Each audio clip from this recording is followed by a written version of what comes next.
Goyal mathematics MathWorks में आपका स्वागत है। हमारी फर्स्ट वीडियो थी, पार्ट 1 था 7th क्लास कक्षा 7 हिंदी मीडियम चैप्टर फर्स्ट का। उसमें हमने कुछ पूर्णांक के बारे में जाना था और फर्स्ट क्वेश्चन किया था। ठीक है, उसमें थोड़ी आवाज़ में थोड़ी प्रॉब्लम थी जो हमने इसमें सॉर्ट आउट की है, जहाँ तक है हमने देखा है। एक बार हम पूर्णांक को दोबारा रिवाइज कर सकते हैं, आप उस वीडियो से दोबारा रिवाइज कर सकते हैं। आज हम शुरुआत करते हैं क्वेश्चन नंबर 2 से। दूसरा प्रश्न है हमारा कृषि प्रश्न में पढ़ता हूँ पहले क्या लिखा हुआ है। किसी प्रश्नोत्तरी में सही उत्तर के धनात्मक अंक दिए गए हैं और गलत उत्तर के ऋणात्मक अंक दिए गए हैं। जो प्रश्नोत्तरी है, जो हमारी प्रश्नोत्तरी है, उसमें जो सही उत्तर है, सही उत्तर, सही का मतलब है जो उत्तर सही है, उसे क्या दिया गया है, उसके घनात्मक का हमने पढ़ा था, जो संख्या जमा में हो उसे उसके घनात्मक अंक दिए गए हैं। और गलत उत्तर, जो हमारे गलत उत्तर हैं, उसके ऋणात्मक पूर्णांक दिए गए हैं, ऋणात्मक अंक दिए गए हैं। यदि 5 उत्तरोत्तर चक्रों में जैक द्वारा प्राप्त किए गए 25 घटा 5, अभी जैक एक व्यक्ति का नाम है जिसने कुछ पूर्णांक प्राप्त किए। उसने कौन कौन से पूर्णांक प्राप्त किए? 25, यानी घनात्मक। जिस संख्या के आगे कोई चिन्ह नहीं होता तो हम उसके आगे क्या लगाते हैं? घनात्मक पूर्णांक। उस संख्या के आगे हम क्या लगाते हैं? घनात्मक पूर्णांक। और जो गलत है उसके आगे हम क्या लगाते हैं? ऋणात्मक पूर्णांक। ठीक है, इसमें दिया हुआ है जमा 25 घटा 5 घटा 10, और दिया हुआ है जमा का 15 और 10, 5 पूर्णांक दिए गए। बताएं अंत में उसके अंकों का कुल योग क्या होगा? अंकों का कुल योग बताना है। अंकों का कुल योग क्या होगा? हमें अंकों का कुल योग बताना है। अब हमारे पास हम धनात्मक संख्या अलग रख लेंगे, जैसे हमारी धनात्मक कौन कौन सी संख्याएं हैं उन सबको हम अलग रख लेंगे, और जो हमारी ऋणात्मक संख्याएं हैं उन सबको हम अलग अलग से लिख लेंगे। ठीक है, धनात्मक संख्याएं क्या है? 25, दूसरी क्या है? 15, तीसरी संख्या क्या है? 10। अब हमारी ऋणात्मक संख्या क्या है? घटा 5, और दूसरी ऋणात्मक घटा 10। हम क्या करेंगे? जो ऋणात्मक संख्याएं हैं उनको हम अलग जोड़ लेंगे, और जो धनात्मक संख्या है उनको हम अलग जोड़ लेंगे। इन दोनों संख्याओं का योग कितना होगा? घटा 10 और घटा 5, यानी घटा 15। और इन संख्याओं का योग कितना होगा? जमा 10 और जमा 15। 10 और 15 कितने होते हैं? 25। ठीक है, 10 और 15 25 होते हैं, 25 और 25 50 होते हैं। इन तीनों संख्याओं का योग कर लेंगे तो कितने आ जाएगा? 25, 5 और 5 10 की 0, हासिल लगा 1, 2 और 1 3 और 1 4, यहाँ पे आ गया 40, 40 0 की 0, 4 और 1 5, यानी कितना आ जाएगा? जमा का 50, और यहाँ पे कितना आ गया? घटा का 15। ये ऊपर बड़ी संख्या जमा में है, नीचे एक छोटी संख्या घटा में है। तो हमने पढ़ा था, पिछली वीडियो में भी देखा था हमने। तो हमारे क्या होता है, जो संख्या बड़ी होती है उसी का चिन्ह आता है। बड़ी संख्या क्या है? 50। 50 के आगे कौन सा चिन्ह है? घनात्मक चिन्ह है, घनात्मक चिन्ह आएगा। ठीक है, और हम 50 में से 15 को घटाएंगे। यहाँ हमने क्या करा? 0 1 यहाँ से उधार ले लिया, यहाँ पे कितना हो गया? 10, 10 में से 5 गए 5। यहाँ कितना बचा है? 5 ने 1 इसको दे दिया, यहाँ बचा 4, 4 में से 1 गया 3, कितना बचा है?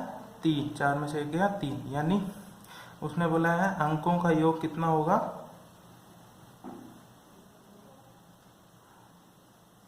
अंकों का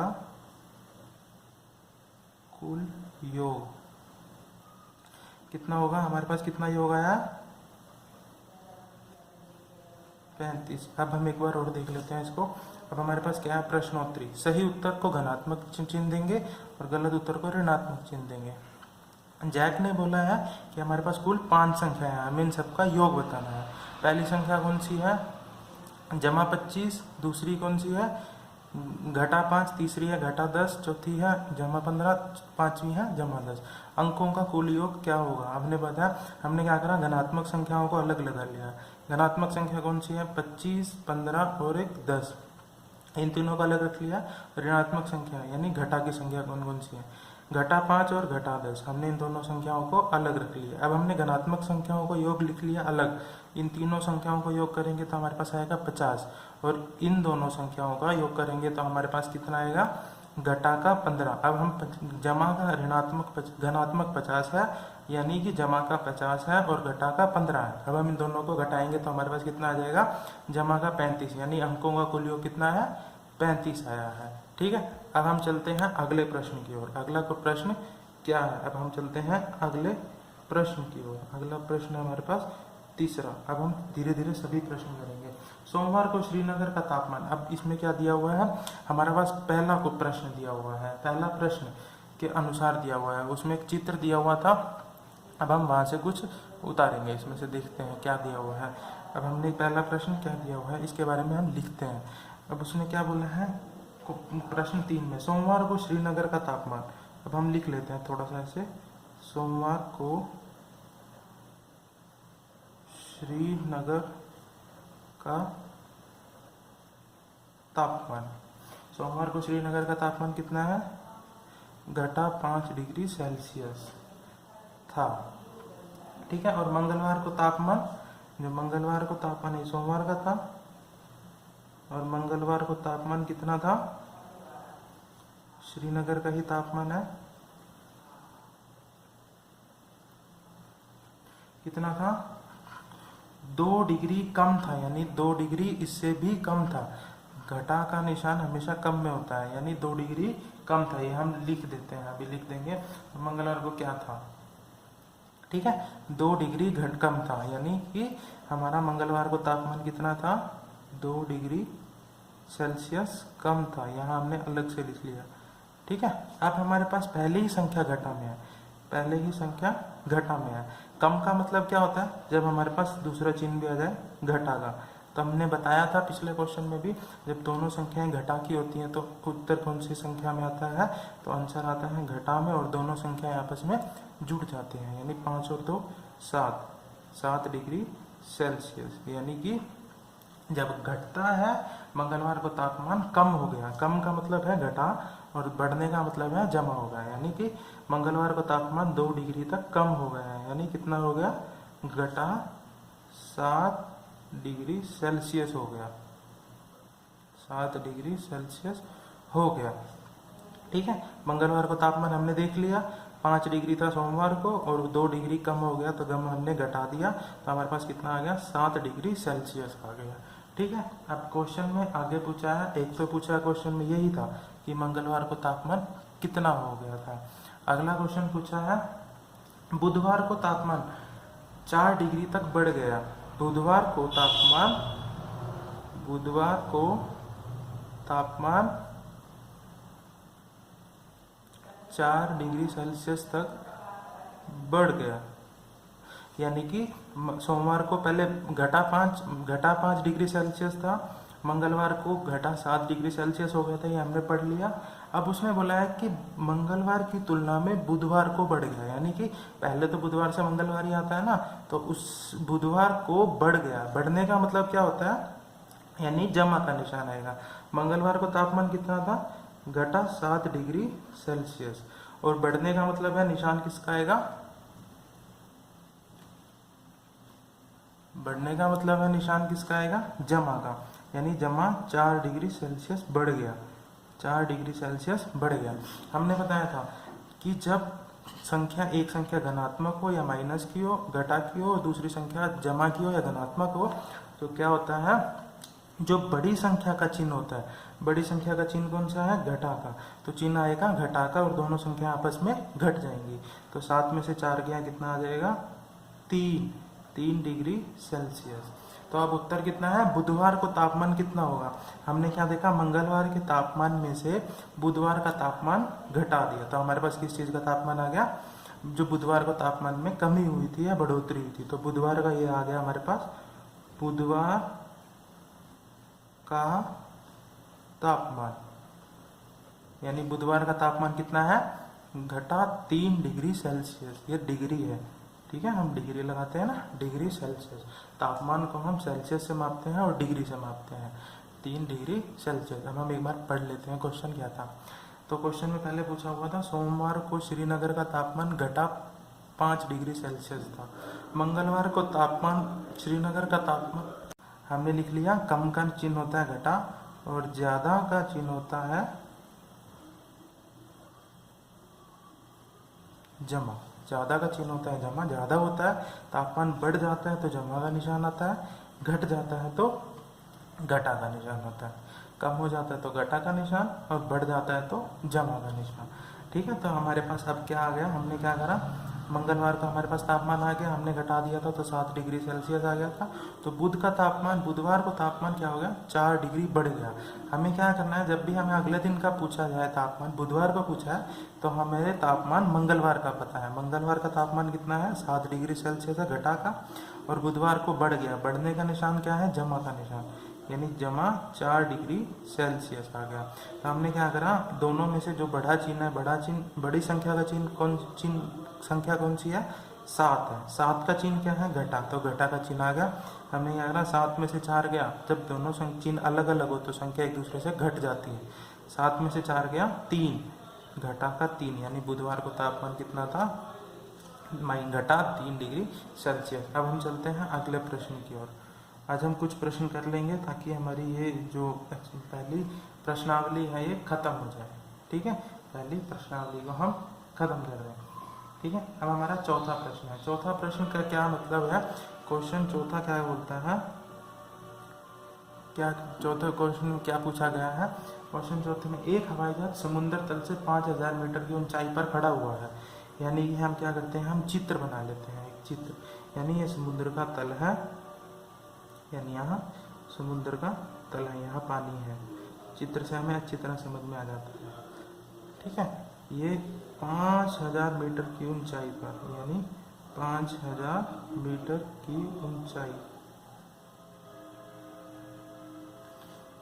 यहाँ एक जहाज ऐसे ही बनता है ना, जहाज खड़ा है। ठीक है, यहाँ पर एक जहाज खड़ा है, 5000 उड़ रहा है, जहाज उड़ रहा है, सॉरी उड़ रहा है, ये उड़ने वाला जहाज है।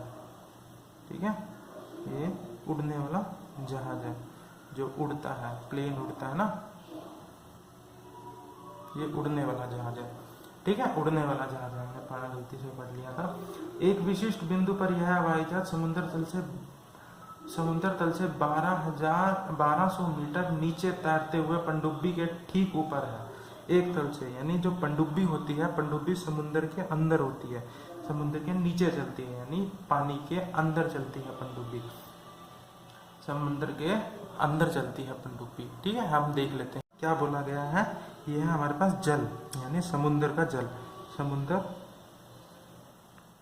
एक जहाज समुद्र से 5000 मीटर की ऊंचाई पर उड़ रहा है, 5000 मीटर की ऊंचाई पर उड़ रहा है, और एक पनडुब्बी, पनडुब्बी क्या होती है, एक पानी के अंदर चलने वाला जहाज होता है, जो पनडुब्बी पानी के अंदर चलती है। समुद्र है, इसके अंदर एक पनडुब्बी चल रही है। ठीक है, और वो समुद्र तल से कितनी नीचे है, 1200 मीटर नीचे है।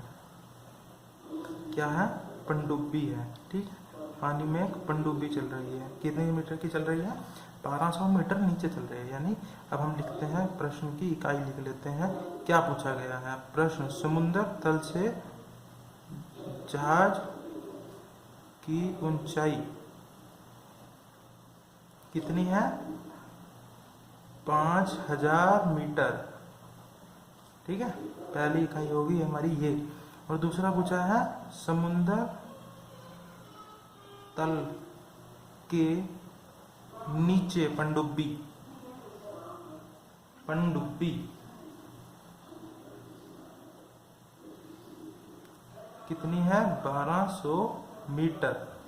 अब उसने उत्तर में क्या पूछा है, पनडुब्बी और जहाज, यानी ये नीचे जहाज हो गया और ये ऊपर पनडुब्बी हो गई। हमें इन दोनों के बीच की ऊर्ध्वाधर की दूरी क्या होती है, जो सीधी दूरी होती है, दोनों के बीच का अंतर होता है, कितना दोनों के बीच का अंतर है। यानी कि ये समुद्र तल है, तल का मतलब है ऊपरी सतह है, और समुद्र तल के कितने नीचे है, 1200 मीटर नीचे हमारी पनडुब्बी है। क्या है? पनडुब्बी है। तो हमने क्या देखना है, दोनों के बीच का अंतर कितना है। अंतर का मतलब कैसे पता चलेगा? 1200 मीटर तो नीचे ये है, 5000 मीटर ऊपर ये है। तो हम क्या करेंगे, इन दोनों संख्याओं को जोड़ देंगे।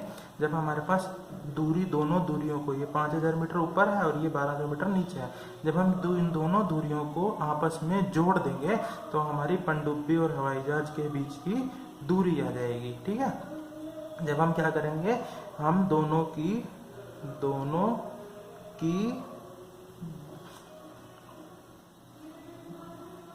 दूरी को जोड़ने पर क्या होगा, हमारे पास क्या आ जाएगा, 5000 मीटर ये ऊपर है। ठीक है, 5000 मीटर हमने ये जोड़ दिया और 1200 मीटर ये नीचे है।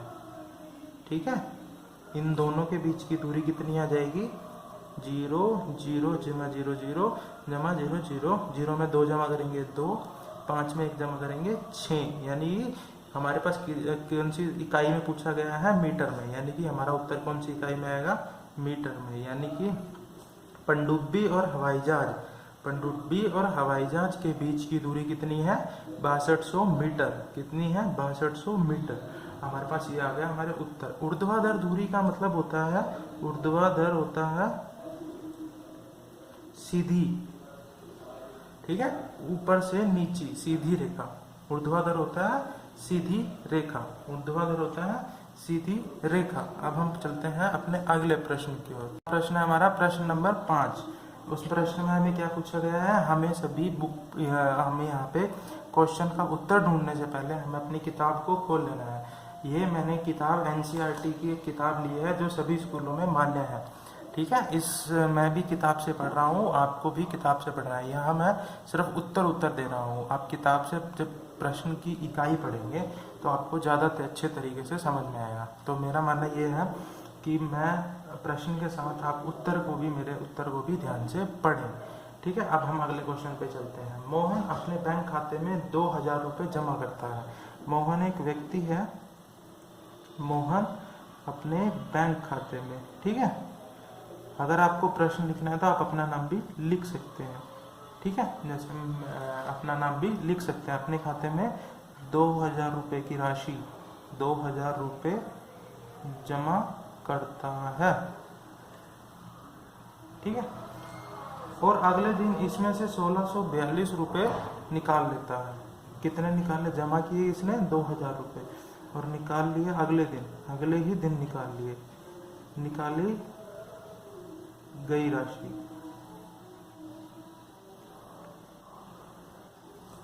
अगले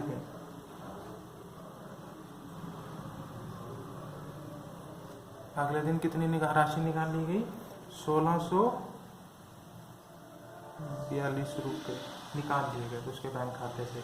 यदि खाते में से निकाली गई राशि को ऋणात्मक संख्या से निरूपित किया जाता है तो खाते में जमा की गई राशि को आप कैसे निरूपित करेंगे। निकासी के बाद पश्चात मोहन के खाते में शेष राशि ज्ञात कीजिए।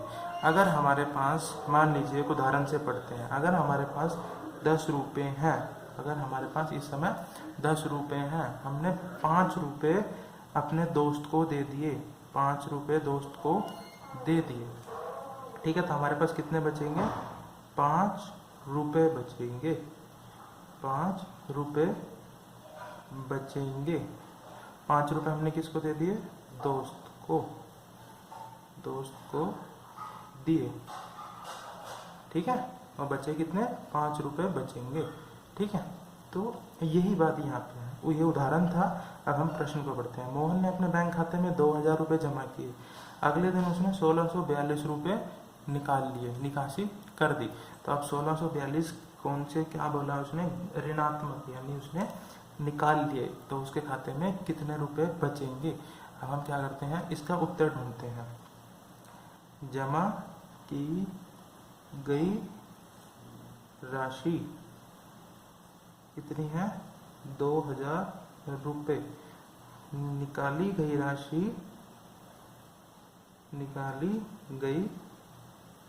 राशि कितनी है, 1642 रुपये।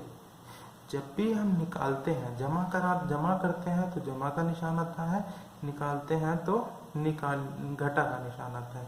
तो हमने ले लिए उससे, ठीक है, जो हमारे बचे हुए पैसे थे 1642 रुपये निकाल लिए। तो हमारे कितने पैसे बचे हुई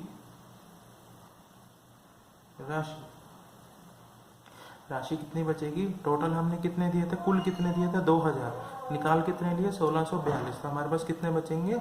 हम घटाते हैं, इस जमा की गई राशि में से निकाली हुई राशि हम घटा देंगे तो हमारे पास बची हुई राशि आ जाएगी। जैसे हमारे पास जीरो है, जीरो में से दो नहीं जाता तो हम क्या करेंगे, यहाँ से एक उधार लिया इस पे से, इसने दिया इसको उधार, इसने उधार इसको दिया, इसने उधार इसको दिया, यानी यहाँ पे कितना आ गया 10 हो गया। 10 में से 2 गए तो कितना आ गया 8 आ गया। यहाँ पे कितने थे 10 थे, 10 ने एक इसको दे दिया था। यहाँ कितने बचे 9 बचे, 9 में से 4 गए तो यहाँ पे कितना आ गया 5 आ गया। ठीक है, यहाँ पे कितने बचे 10 था, इसने एक इसको दे दिया तो यहाँ पे कितने बचे 9 बचे, 9 में से 6 गए 3 आ गया। ठीक है, और यहाँ 2 थे, 2 ने एक इनको दे दिया था तो 1 में से 1 गया तो कितने आएंगे 0, यानी खाते में बची राशि, खाते में शेष राशि कितनी बचेगी 358 रुपये। खाते में कितनी राशि बचेगी 358 रुपये। ठीक है, ये हमारा क्वेश्चन नंबर 5 था। अब हम इसको दोबारा रिवाइज कर लेते हैं, एक बार पढ़ लेते हैं क्या पूछा गया था क्वेश्चन में। मोहन अपने बैंक खाते में 2000 रुपये जमा करता है, यानी उसने अपने बैंक में 2000 रुपये डाले। अगले दिन निकाल लिए 1642 रुपये उसने हाथे से निकाल लिए। तो हम एक उत्तर से देखते हैं, एग्जाम्पल से देखते हैं, उदाहरण देखते हैं। उदाहरण दिया हुआ है। उदाहरण में क्या दिया हुआ है, जब हमारे पास 10 रुपये हो, हमने 5 अपने दोस्त को दे दिए तो हमारे पास कितने बचेंगे 5 रुपये ही बचेंगे। तो यही उदाहरण हम बैंक के उसमें लगाते हैं, मोहन के साथ लगाते हैं। मोहन की जगह हम अपना नाम भी इस्तेमाल कर सकते हैं, अपना नाम इस्तेमाल करने से आसानी होती है। ठीक है, मोहन ने अपने बैंक खाते में 2000 रुपये जमा किए गए। जमा की गई राशि किसमें लिखते हैं हम, धनात्मक या जमा में लिखते हैं 2000 रुपये। निकाली गई राशि इसमें लिखते हैं हम घटा में लिखते हैं, यानी 1642 रुपये, यानी घटा में। तो बची हुई राशि कितनी हो गई, हम 2000 में से 1642 घटा देंगे तो हमारे पास कितने बचेंगे 358 रुपये खाते में शेष बचेंगे। ठीक है, अब हम करते हैं अगला प्रश्न। अगला प्रश्न थोड़ा बड़ा है, आज हम अगले प्रश्न तक ही आखिर करेंगे, उसके बाद हम फिर कल करेंगे। ठीक है, बाकी बचा हुआ हम हर रोज़ अपनी क्लास को देखेंगे कि हर रोज़ ही हमारी क्लास लगे। ठीक है, आपको हर रोज़ हमारे साथ जुड़ना पड़ेगा, जुड़ना होगा। आपको हम अच्छा लगे तो आप सब्सक्राइब अवश्य करें, इससे हमें ऊर्जा मिलती है और काम करने में भी मज़ा आता है। ठीक है, नीचे आपके जहाँ आप वीडियो देख रहे हैं उसके नीचे एक लाल बटन दिया हुआ है, आप वहाँ सब्सक्राइब करें और वीडियो को लाइक करें कि आपको अच्छी लगी कैसी लगी, तो हमें इससे पता चलता है कि आपको वीडियो कैसी लगी। ठीक है, लाइक अवश्य करें जिससे हमें पता चल जाएगा कि आपको, और अगर आपको कोई प्रॉब्लम है तो हमें कमेंट बॉक्स में अवश्य लिख दें ताकि हम अपनी अगली वीडियो में उसको सुधार सकें। ठीक है, आवाज़ भी हमने आज बहुत सुधारी है अपनी, कम थी पिछली वीडियो में, इसमें हमने बहुत तरीके से सुधारी है। ठीक है, अब हम चलते हैं अगले प्रश्न की ओर। रीता बिंदु ए से, ठीक है, एक चित्र दिया हुआ है, इसे चित्र बना लेते हैं हम।